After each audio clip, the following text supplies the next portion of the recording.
Hello, good morning to all of you. Welcome to the channel Chemistry Brain Booster. I am Suchit sir. Today our chapter is electrochemistry and the topic is Nernst equation and its derivation. Okay? Actual में इसके पहले हम लोगों ने जो class किया हुआ था उसमें हम लोगों ने सीखा था how to determine the EMF of any cell. पिछली क्लास में हमने सीखा था कि how to determine the standard electrode potential of any cell. क्या सीखा था? कैसे किसी भी गैल्वेनिक सेल का स्टैंडर्ड इलेक्ट्रोड पोटेंशियल निकालते हैं. आज की क्लास में हम नॉन स्टैंडर्ड इलेक्ट्रोड पोटेंशियल निकालेंगे. स्टैंडर्ड का मतलब क्या होता है? जब इलेक्ट्रोलाइट का कंसंट्रेशन 1 मोल पर लीटर हो यानी यूनिटी हो तब जो इलेक्ट्रोड पोटेंशियल होता है उसको हम स्टैंडर्ड इलेक्ट्रोड पोटेंशियल कहते हैं. बात समझ में आ रहा है? जब इलेक्ट्रोलाइट का कंसंट्रेशन यूनिटी हो 1 मोल पर लीटर हो या कह लें कि 1 मोलैरिटी हो तब उस सेल का जो इलेक्ट्रोड पोटेंशियल होता है उसी को हम स्टैंडर्ड इलेक्ट्रोड पोटेंशियल कहते हैं. स्टैंडर्ड बोलते ही आपके दिमाग में क्या आना चाहिए कि concentration of electrolyte is unity. लेकिन जरूरी तो नहीं है कि दुनिया में जितने भी सेल होंगे सभी का कंसंट्रेशन 1 मोल पर लीटर ही होगा. अलग अलग सेल में इलेक्ट्रोलाइट का कंसंट्रेशन अलग अलग होगा. तो आज हम लोग जनरल केस में बात कर रहे हैं. वो एक स्टैंडर्ड केस था बट आज हम लोग जनरल केस में बात कर रहे हैं. किसी भी जनरल केस में मान लीजिए कोई भी हमको सेल मिल गया, मान लीजिए कोई दुकान में गए, कोई भी हमको सेल दे दिया और बोला कि इसका ईएमएफ निकाल के बताइए. तो किसी भी रैंडम किसी भी सेल का ईएमएफ अगर निकालना हो तो प्रीवियस मेथड से नहीं इस मेथड से निकालेंगे जिसको हम क्या कहते हैं? नर्न्स्ट इक्वेशन कहते हैं. बात समझ में आ रहा है? तो इसका डेरिवेशन जो हम लोग अभी करेंगे. कैसे इसका डेरिवेशन होगा? सबसे पहले मान लीजिए आपके पास कोई मेटल है M. क्या आपके पास कोई मेटल, सपोज दैट एक आयन है Mn+. क्या है? Mn+ और ब्रैकेट में क्या लिखा हुआ है उसका? एक्वस फेज में, मतलब आयन है. ठीक है, आयन है, एक्वस. अगर N+ का मतलब क्या समझते हैं? कोई मेटल ने अपने N इलेक्ट्रॉन को लूज किया है. अब जितना इलेक्ट्रॉन वो लूज किया है अगर उतना इलेक्ट्रॉन उसको वापस दे दिया जाए तो ये क्या बन जाएगा? सॉलिड मेटल बन जाएगा. भाई कोई मेटालिक आयन ने N इलेक्ट्रॉन लूज किया है, जितना इलेक्ट्रॉन लूज किया, सपोज जैसे मान लीजिए Zn2+ है, उसने 2 इलेक्ट्रॉन लूज किया, अगर इसका 2 इलेक्ट्रॉन इसको वापस कर दें तो क्या बन जाएगा? Zn सॉलिड नहीं बन जाएगा. तो M का मतलब जिंक हो सकता है, कॉपर हो सकता है, लिथियम हो सकता है, मैग्नीशियम हो सकता है. समझ में आ रहा है? ये जनरल केस है और उसी का एग्जांपल है Zn2+. तो यहाँ पे M का वैल्यू क्या है? Zn. N का वैल्यू क्या है? 2. बात समझ में? स्मॉल n का वैल्यू 2 और M मतलब मेटल, मेटल का वैल्यू क्या है? Zn है. बात समझ में आ रहा है? चलिए अब मान लीजिए अगर हमको नर्न्स्ट इक्वेशन का डेरिवेशन करना है, अगर इस मेटल के लिए हमको इसका नर्न्स्ट इक्वेशन का डेरिवेशन करना है तो कैसे करेंगे? हमारे पास एक रिलेशन होता है वी हैव, हमारे पास एक रिलेशन होता है वी हैव E, ठीक है, E Mn+ M is equal to E0 Mn+ M. M मतलब मेटल है, N+ मतलब नंबर ऑफ इलेक्ट्रॉन लूजेज और gain is equal to minus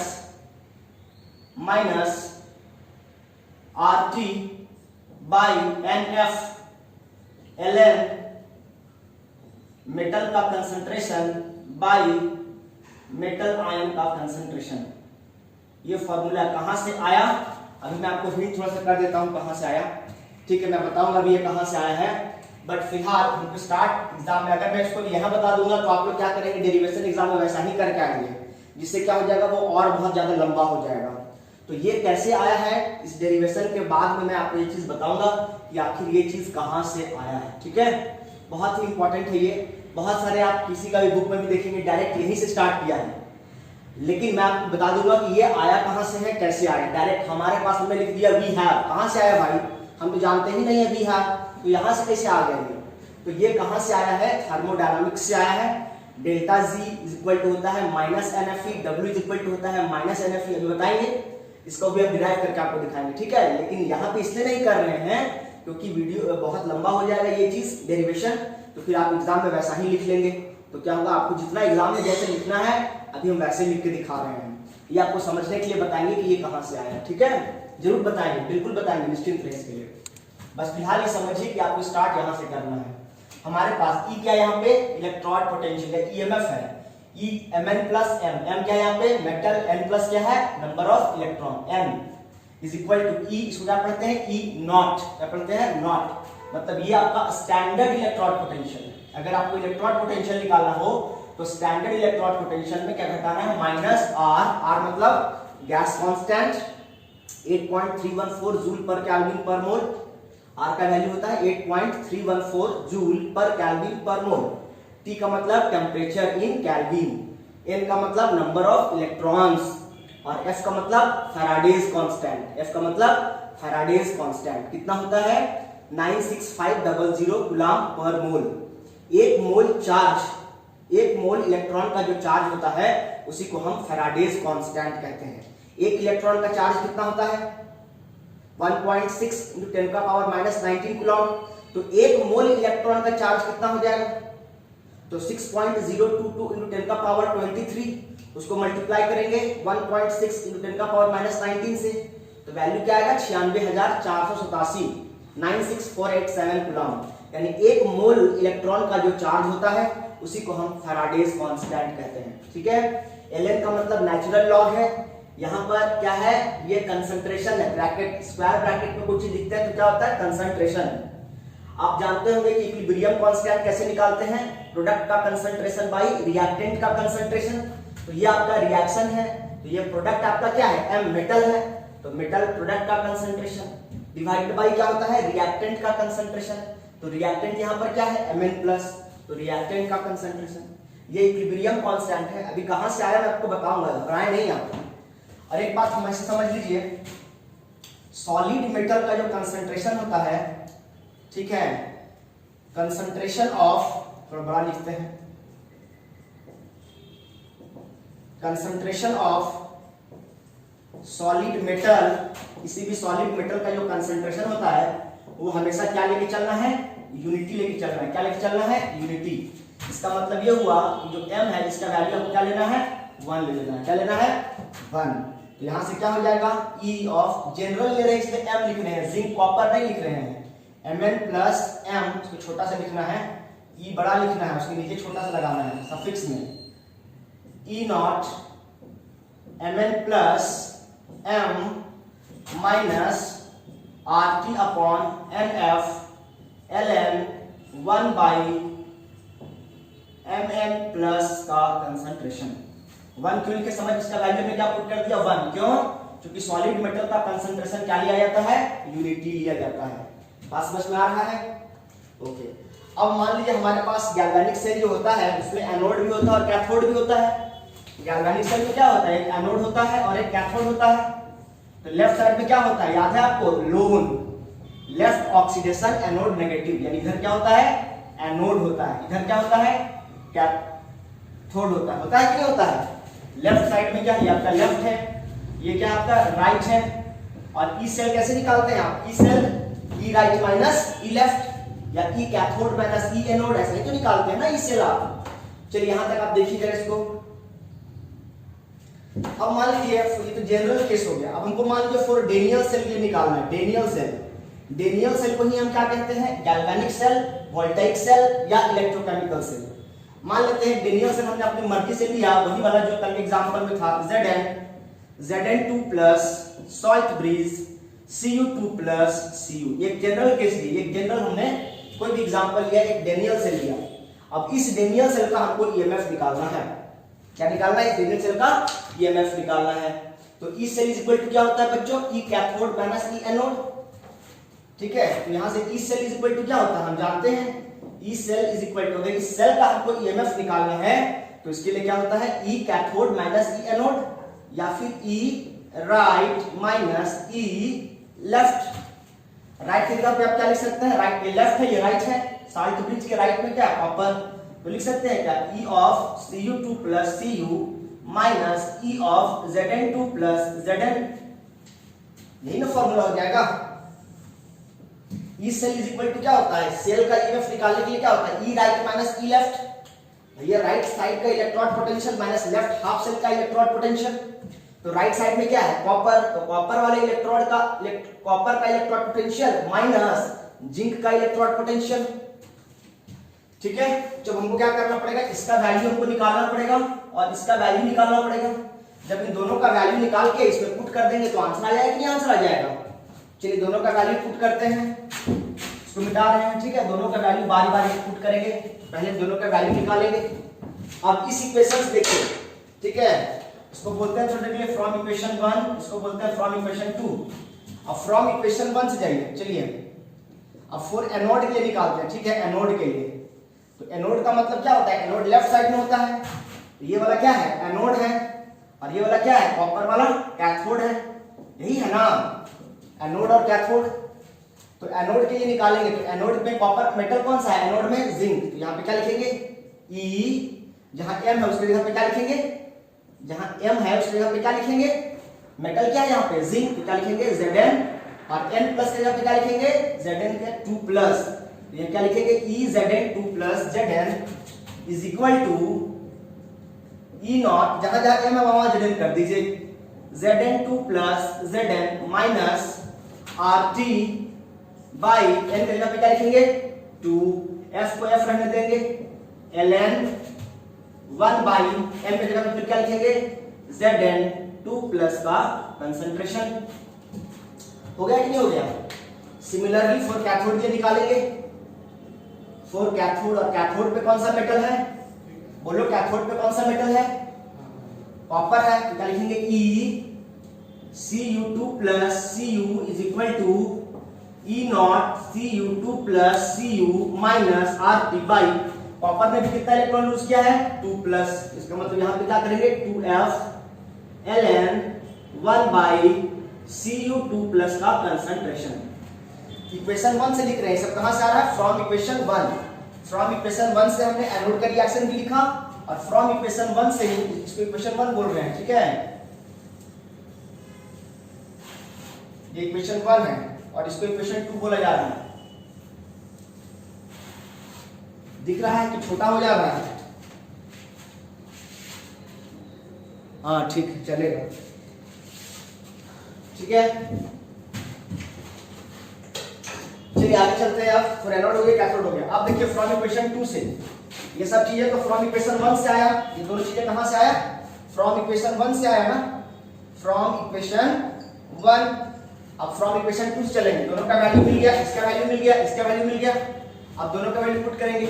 now from equation 2, now from equation 2, equation 2 से क्या हो जाएगा भाई, ई सेल निकालना है, तो E cell is equal to क्या था, E of Cu2 plus Cu minus E of Zn2 plus Zn।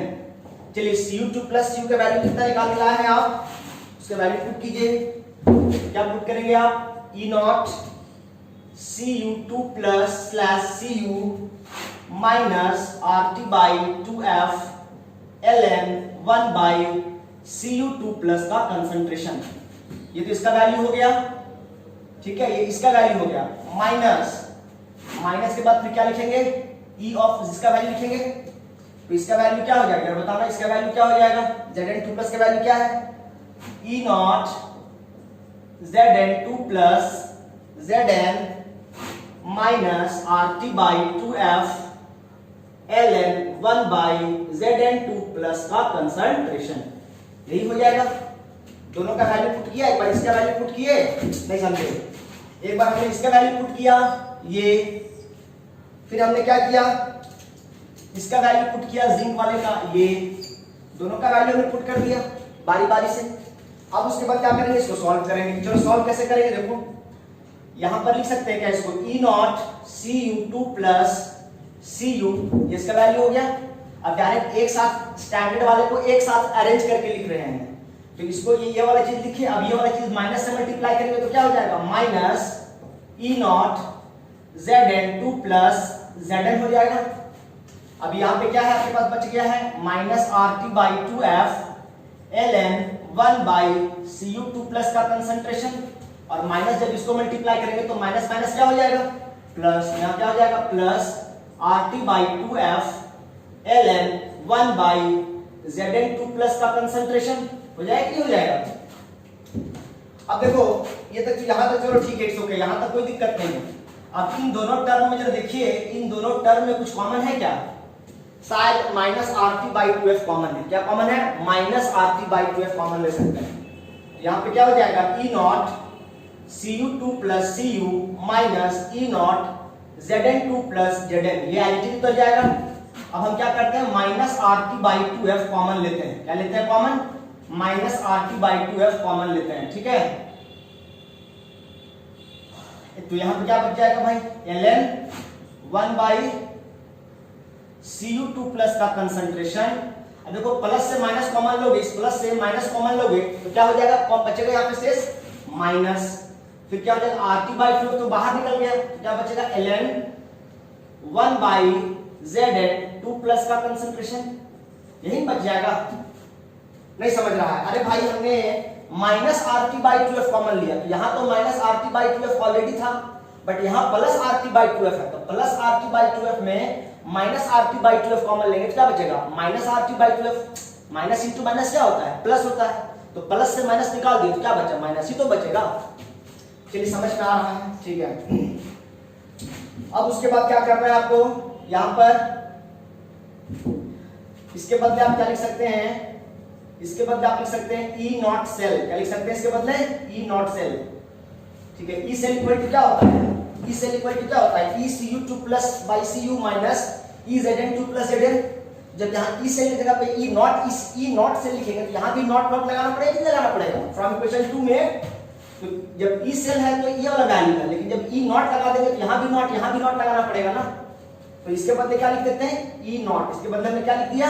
E0 लिख दिया, माइनस RT/2F एलटी रहने दिया। अब बताइए log A minus log B का वैल्यू क्या होता है? log A/B होता है कि नहीं होता है? log A माइनस B क्या होता है? log A/B होता है। तो हमने यहाँ क्या लगा दिया? log A/B। तो A की जगह पे क्या है? 1/Cu2+, B की जगह पे क्या है? 1/Zn2+, लगा दिए भाई।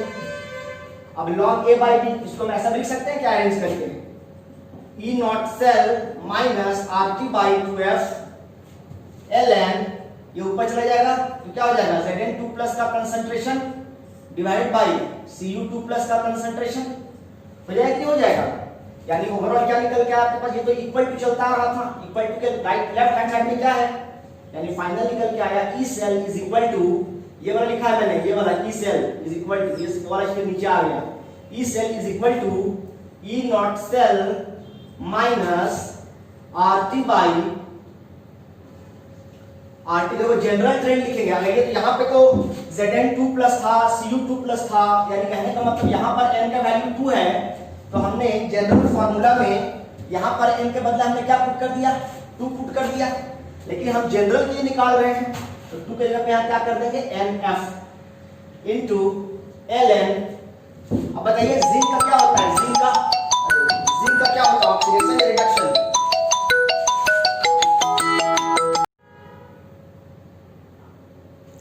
चलिए ठीक है, आगे चलते हैं।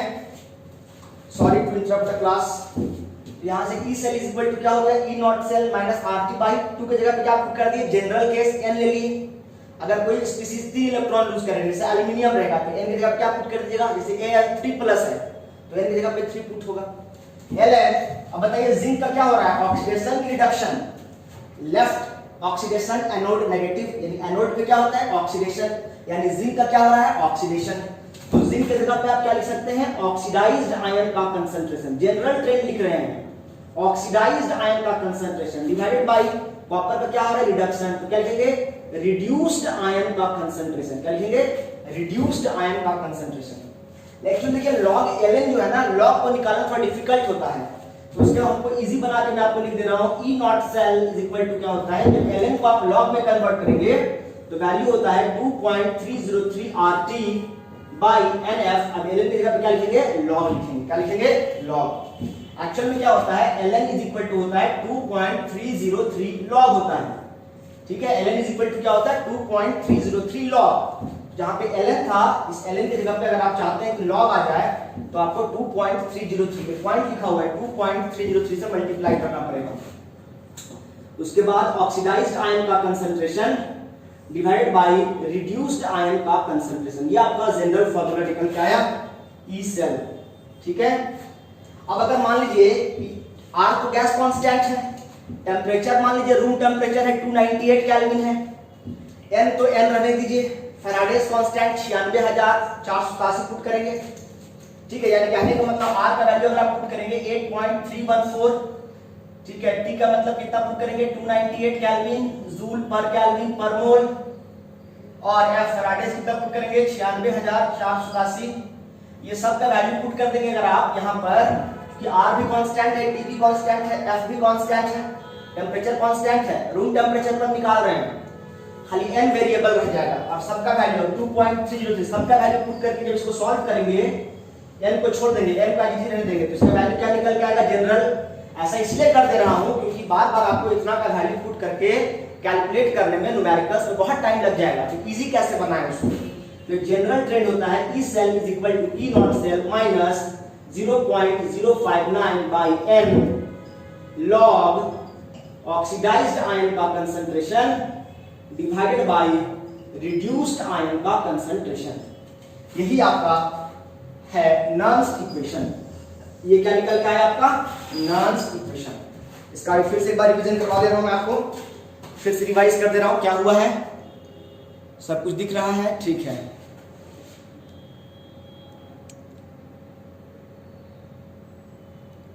हाँ ठीक है, चलिए देखिए।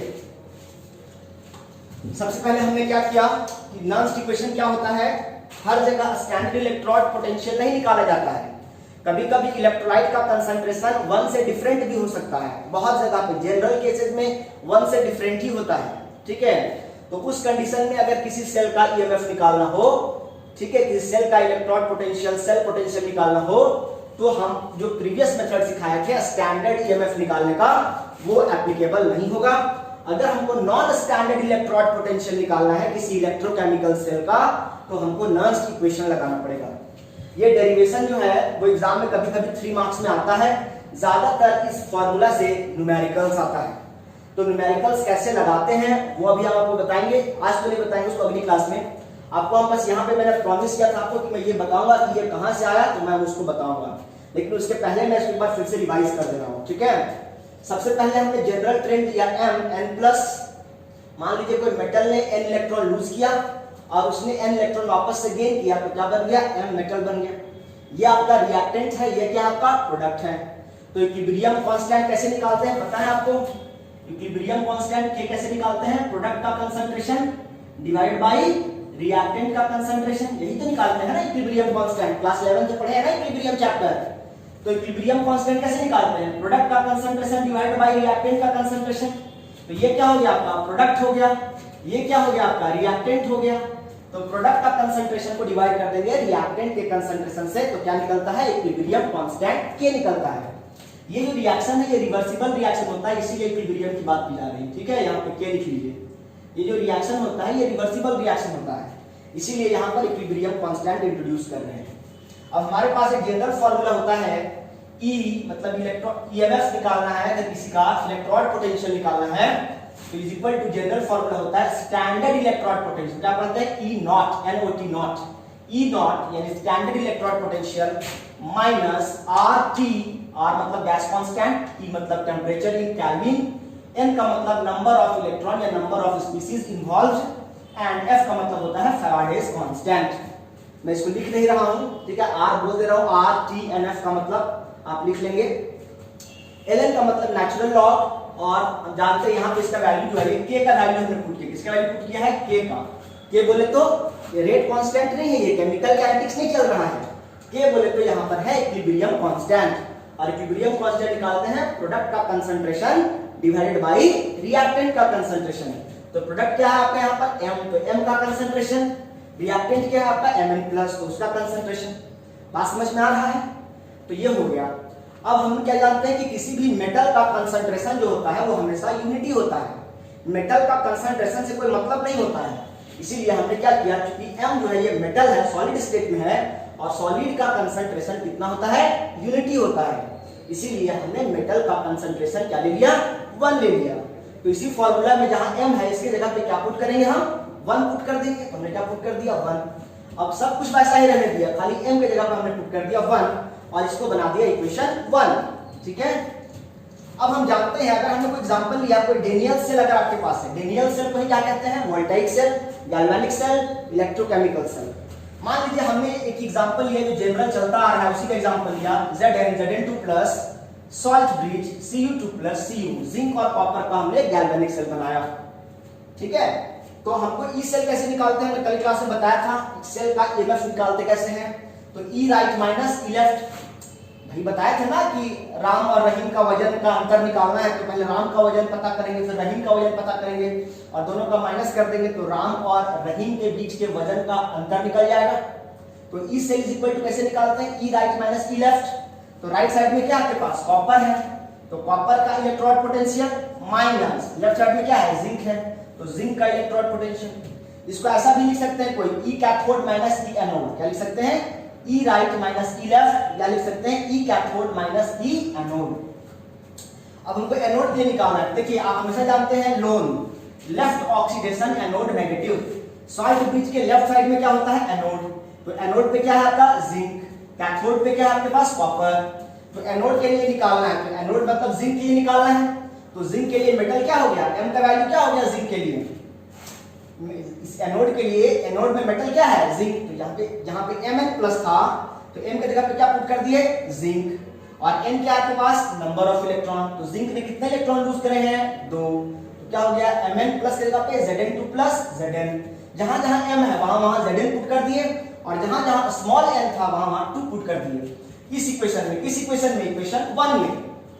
उसी प्रकार कैथोड के लिए निकाले, तो कैथोड के लिए भी जहां जहां मेटल था, क्योंकि कैथोड क्या है कॉपर का बना है, तो जहां मेटल जहां जहां है वहां वहां क्या पुट कर दिए कॉपर Cu, और कॉपर ने भी कितने इलेक्ट्रॉन का आदान प्रदान किया है 2 का, तो स्मॉल n का वैल्यू कितना हो गया 2, तो उसका वैल्यू पुट कर दिए।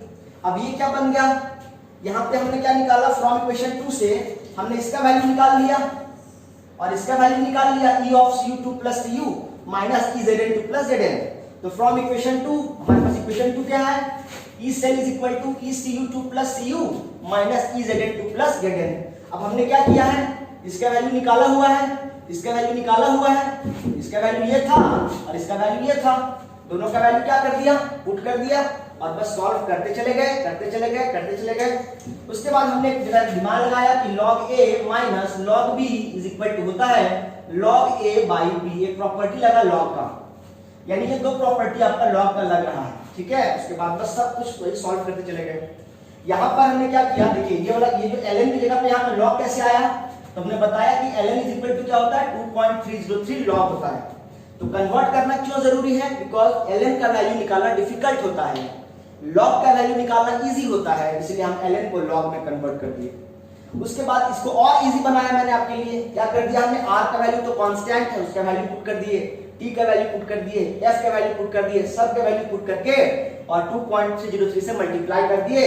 उसके बाद सॉल्व करके डायरेक्ट हम इतना लाए। अब इसको इतना आसान हो गया है, ये आपको दिया रहेगा, ये आपको पता रहेगा, ये सब आपको दिया रहेगा, बस खाली पुट करना और आंसर ले आना है।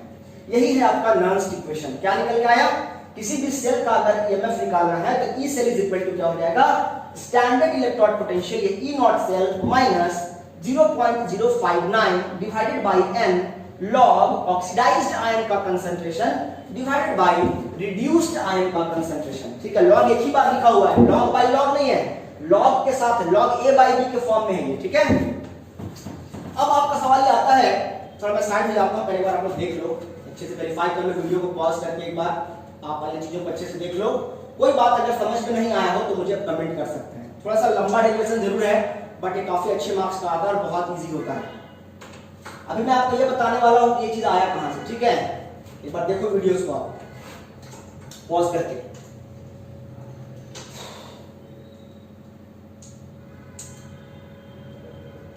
चलिए हम उसको बताते हैं कि ये चीज कहां से आया, इसको मिटाते हैं। ठीक है, इधर की चीजें मैं मिटा रहा हूं।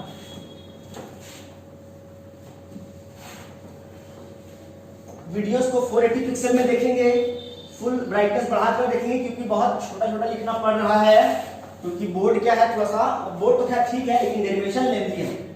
ठीक है, ये कहां से आया, ये डेरिवेशन वी हैव, हम तो लिख दिया वी हैव, बट हमारे पास तो था ही नहीं।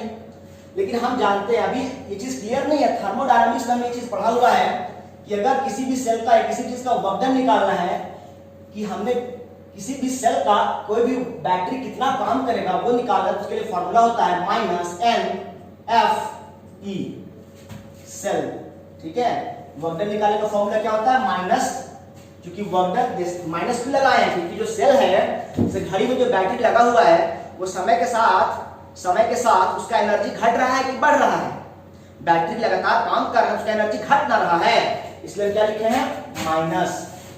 n का मतलब नंबर ऑफ इलेक्ट्रॉन्स मूविंग, ठीक है, नंबर ऑफ इलेक्ट्रॉन्स है। n का मतलब क्या है नंबर ऑफ इलेक्ट्रॉन्स। f का मतलब क्या है फैराडेज कांस्टेंट। क्या है इसका मतलब फैराडेज कांस्टेंट। इसकी वैल्यू क्या होती है 96487 कूलम पर मोल। एक मोल इलेक्ट्रॉन का जो चार्ज होता है उसमें 96,487, लेकिन इजी बनाने के लिए इसको हम क्या ले लेते हैं 96,500 कूलम पर मोल ले लेते हैं। ये होता है फैराडेज कांस्टेंट। E का मतलब क्या है यहाँ पर EMF ऑफ द सेल। ये EMF का मतलब क्या हो गया EMF of the cell, E का मतलब। ठीक है, और हम ये भी जानते हैं कि डेल्टा G इक्वल टू क्या होता है माइनस NF E सेल, क्योंकि जितना वर्क डन होगा उतना ही गिब्स एनर्जी में चेंज आएगा। गिब्स एनर्जी क्या होता है किसी बॉडी के पास स्टोर्ड एनर्जी। अब भैया हम अपना एनर्जी जितना खर्च करेंगे उतना ही तो वर्क डन होगा, तो वर्क डन कितना होगा जितना हम अपना स्टोर एनर्जी खर्चा कर देंगे। तो डेल्टा G मतलब क्या होता है चेंज इन स्टोर्ड एनर्जी। तो चेंज इन स्टोर्ड एनर्जी कितना हुआ जितना वर्क डन हुआ। भैया delta G equal to minus NF E cell होगा कि नहीं होगा। जितना वर्क डन होगा उतना ही बॉडी का इंटरनल एनर्जी में चेंज आएगा कि नहीं आएगा स्टोर्ड एनर्जी में। ओके, जब उसी प्रकार से क्या हो जाएगा एंड लिख सकते हैं क्या डेल्टा G नॉट। जब डेल्टा G लिखे हैं तो NF E सेल लिखे हैं, जब डेल्टा G नॉट लिखेंगे तो क्या हो जाएगा माइनस NF E सेल की जगह पे क्या लेंगे E नॉट सेल लेंगे। यहाँ पे जब डेल्टा G है ये गिब्स एनर्जी है, चेंज इन गिब्स एनर्जी है, तो यहाँ पे क्या लिया EMF ऑफ सेल लिए हैं। लेकिन जब यहाँ स्टैंडर्ड लिए हैं तो यहाँ भी सेल का EMF क्या लेना पड़ेगा स्टैंडर्ड लेना पड़ेगा। ठीक है, इसको इक्वेशन 2 बोलते हैं। ठीक है, डेल्टा G इक्वल टू क्या होता है माइनस NF E सेल। ठीक है, अब एक और इक्वेशन आपके पास होता है थर्मोडायनामिक्स। आप याद कीजिए थर्मोडायनामिक्स का आपके पास एक और इक्वेशन क्या था, आपके पास एक इक्वेशन था delta G equal to delta G naught. Delta G is equal to delta G naught plus 2.303 RT, ठीक है, RT log K। ठीक है, एक थर्मोडायनामिक्स पढ़ना था, इक्विलिब्रियम में पढ़े होंगे। Delta G is equal to delta G naught यानी free Gibbs energy is equal to standard free Gibbs energy plus log K। ln होता था चूंकि, लेकिन ln को चूंकि हम log में लिख रहे हैं इसलिए हमने यहाँ क्या लगा दिया 2.303। R मतलब गैस कांस्टेंट, T मतलब टेम्परेचर इन केल्विन, K मतलब इक्विलिब्रियम कांस्टेंट। ठीक है, देखिए जरा एक बार मैं साइड हो जा रहा हूं। ठीक है, अब चलिए पुट की डेल्टा G का वैल्यू क्या है आपके पास minus NF E cell is equal delta G naught का वैल्यू क्या है आपके पास minus NF E naught cell plus 2.303 R3 log K। ठीक है, यही आपके पास है। अब देखिए जरा क्या कांड करेंगे। ठीक है, इसका वैल्यू मैंने पुट कर दिया। ठीक है, इक्वेशन 2 से डेल्टा G का वैल्यू पुट कर दिया और डेल्टा G नॉट का वैल्यू पुट कर दिया। ठीक है, बाकी आज चीज रहने दिया। अब हम क्या कांड करेंगे पूरा इक्वेशन को क्या करेंगे NF से डिवाइड करेंगे। किसे डिवाइड करेंगे NF से डिवाइड कर देंगे। तो NF से डिवाइड कर देंगे पूरा इक्वेशन को, तो NF से NF क्या हो जाएगा देखो, बहुत मेहनत करवाते होगी तुम लोग। NF is equal to minus NF E naught cell divided by NF plus 2.303 RT divided by NF log K। ये सब चीज कहीं मिलता नहीं है, ये सब चीज कहीं कोई बताएगा नहीं आपको। NF से NF क्या कट जाएगा, NF से NF क्या कट जाएगा। ठीक है, अब हम माइनस पूरा कॉमन ले लेंगे तो क्या हो जाएगा, या माइनस से मल्टीप्लाई कर देंगे तो क्या हो जाएगा प्लस प्लस माइनस। तो डायरेक्ट यहाँ पे क्या बच गया आपके पास E cell is equal to E naught cell minus 2.303 RT by NF log K। और K का वैल्यू क्या बताया अभी आपको हम M/Mn प्लस बात हो गया। देखो आया, ये चीज यहाँ पे लिखा था हमने E of Mn plus M is equal to E naught Mn plus M minus यहाँ पे ln है, ध्यान देना यहाँ पे ln है और यहाँ पे क्या है log। तो अगर ln को log में कन्वर्ट करेंगे तो बताएं ना अभी कि ln इज इक्वल टू क्या होता है 2.303 log होता है। तो आप ln लिख लीजिए या ln के बदले क्या लिख लीजिए 2.303 log लिख लीजिए, बाकी सब कुछ सेम होगा। देख लीजिए आप k का वैल्यू क्या है यहाँ पर अभी बता चुके हैं। k क्या होता है इक्विलिब्रियम कांस्टेंट और प्रोडक्ट का कंसंट्रेशन डिवाइड बाय रिएक्टेंट का कंसंट्रेशन। तो प्रोडक्ट का कंसंट्रेशन क्या है m और रिएक्टेंट का कंसंट्रेशन क्या है Mn+। तो इन दोनों को हमने डिवाइड करके यहाँ k का वैल्यू पुट कर देंगे तो नहीं आ जाएगा रिजल्ट। तो ये कहां से आया तो थर्मोडायनामिक्स और इक्विलिब्रियम का कांसेप्ट है। ध्यान देने वाली बात है कि ये जो रिएक्शन है ये रिवर्सिबल होता है और इसीलिए यहाँ थोड़ा सा इक्विलिब्रियम का कांसेप्ट लग जाता है। तो ये था आपका नर्स्ट इक्वेशन, उसका डेरिवेशन, पूरे कंप्लीट इंफॉर्मेशन उसके बारे में। इससे न्यूमेरिकल कैसे लगाते हैं, इससे इक्विलिब्रियम कांस्टेंट कैसे निकालते हैं, वो सब हम लोग अगले वीडियोस में देखेंगे। इसको लिख लिख के बहुत बार प्रैक्टिस करेंगे, ठीक है। Thank you. लाइक कर देंगे वीडियोस को।